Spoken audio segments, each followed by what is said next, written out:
සුබ දවසක් වෙන්න කියලා ප්‍රාර්ථනා කරනවා ඔයගොල්ලන් හැමෝටම. අද මම මේ වීඩියෝ එකෙන් අරගෙන ආවේ තප්පර 17කින් ඔයගොල්ලන්ගේ ජීවිතය වෙනස් කරගන්නේ කොහොමද කියලා පුංචි ක්‍රමවේදයකින් ඔයගොල්ලන්ට කියලා දෙන්න. හරි. ඔබ දන්නවද ඔබේ මනසට පුළුවන් මුළු ජීවිතේම වෙනස් කරන්න. හැබැයි ඒකට ඔබට අවශ්‍ය වෙන්නේ තප්පර 17ක් විතරයි. ඔව්. අද මං ඔබට කියලා දෙන්න යන්නේ ලෝක ප්‍රකට ඒබ්‍රහම් හිග්ස් හඳුන්වා දුන් 17 second rule එක. එහෙමත් නැතිනම් තප්පර 17 ක්‍රමවේදය.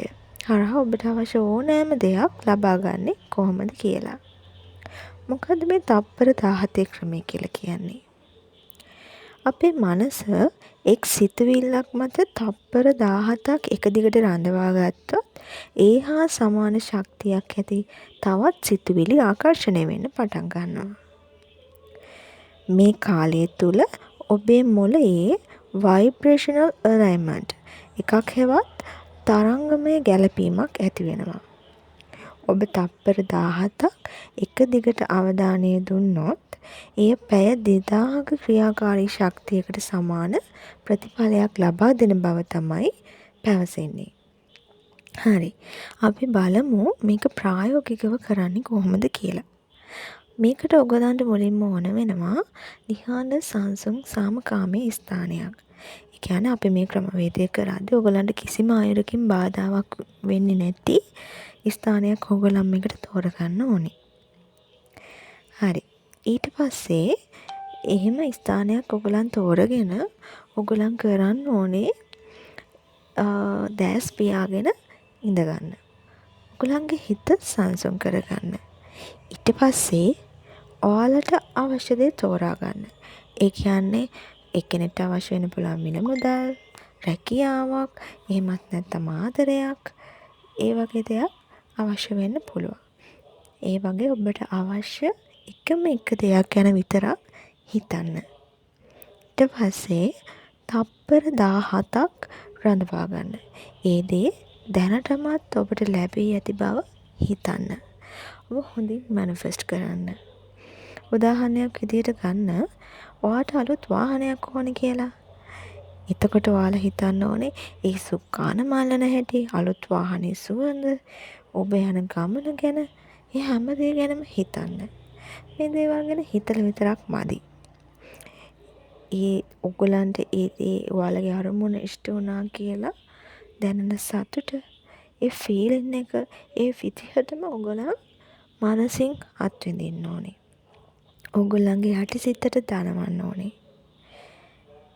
ඒ වගේම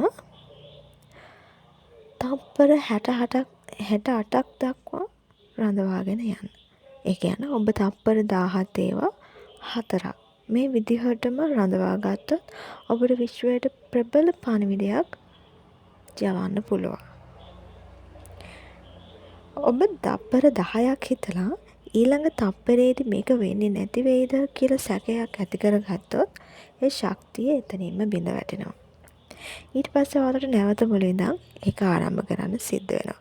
ඒ හින්දා මම කලින් වීඩියෝස් වලත් කියනවා වගේ ඔයගොල්ලන්ට මේ දේවල් කරන්න ඔයගොල්ලන්ගේ මූලිකම වෙන දෙයක් තමයි ඔයගොල්ලන්ගේ ෆීලිංග්ස්. ඒ කියන්නේ ඔයගොල්ලෝ හැඟීම් සහ විශ්වාසය. දැඩි විශ්වාසයකින් යුතුව ඔයගොල්ලන් මේ කරන හැමදේම කරන්න ඕනේ. හරි. ඔයගොල්ලන් මේ විදිහට කරලා බලන්න. මේක ඇත්තටම මමත් අත්දැක බලපු දෙයක්. මම මෙහෙම දෙයක් කියන්න ඕනේ. ඔයගොල්ලන් ඔය මේ ක්‍රමවේදය සඳහා ඔයගොල්ලන් භාවිතා කරන්න ඕනේ ප්‍රායෝගික අරමුණු. සාමාන්‍යයෙන් හිතන්නකො එක්කෙනෙක්ට කෝටි ගණන් මිල මුදල් අවශ්‍යයි නම් ඒ වගේ ඔය ප්‍රායෝගික නොවන අරමුණ තියෙන්නේ. අන්න ඒ අරමුණ සඳහා මෙම ක්‍රමවේදය භාවිතා කරන්න එපා. ඔයගලන්ට හිතන්න රුපියල් 30000ක ණය මුදලක් අවශ්‍යයි, වාහනයක් අවශ්‍යයි, ඒ වගේ දේවල් වලට මේක භාවිතා කරන්න පුළුවන්. එහෙම නැත්නම් සම්මුඛ පරීක්ෂණයක් සමත් වීම සඳහා ඒ ඔයගලන්ට එක එක අරමුණු තියෙන්න පුළුවන්. ප්‍රායෝගික අරමුණක් උදෙසා පමණක් මෙම ක්‍රමවේද භාවිතා කරන්න. හරි. ඔයාලත් අද මේක උත්සාහ කරලා බලන්න. මේක කරන්න පුළුවන් ඔයගලන්ට උදේ අවදි වෙච්ච ගමන්.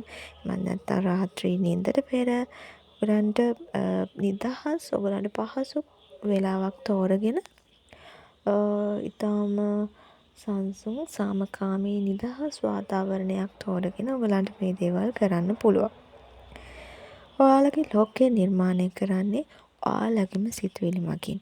අපි මේ හැම ක්‍රමයකින්ම කරන්නේ අපේ යටි සිත බලවත් කරන එක. අපේ යටි සිත බලවත් කරනවා කියන්නේ එයා නිකම්ම අපේ අරමුණු සාර්ථක කරගන්න පෙළඹෙනවා කියන එක. ඒ හින්දා ඔයගොල්ලන් ධනාත්මක සිතුවිලි වලින් පරිපූර්ණ වෙන්න ඕනේ හැමතිස්සෙම. සමහර අය නම් මේ ක්‍රමය කලින් අත්දැක බලලා ඇති. එහෙම නැත්නම් අද ඉඳන් මේ ක්‍රමය අත්දැක බලන්න පටන් ගන්න. ඔයගලන්ට සාර්ථක ප්‍රතිඵල ලබා ගන්න පුළුවන්. හරි. ඔයගලන්ගේ අත්දැකීම් පහලින් කමෙන්ට් එකක් දාගෙන යන්න. මේ වගේ වීඩියෝ දිගටම බලන්න channel එකත් subscribe කරගෙන යන්න. එහෙනම් ගිහින් එන්නම්. ඔයගලන්ට සුබ දවසක්.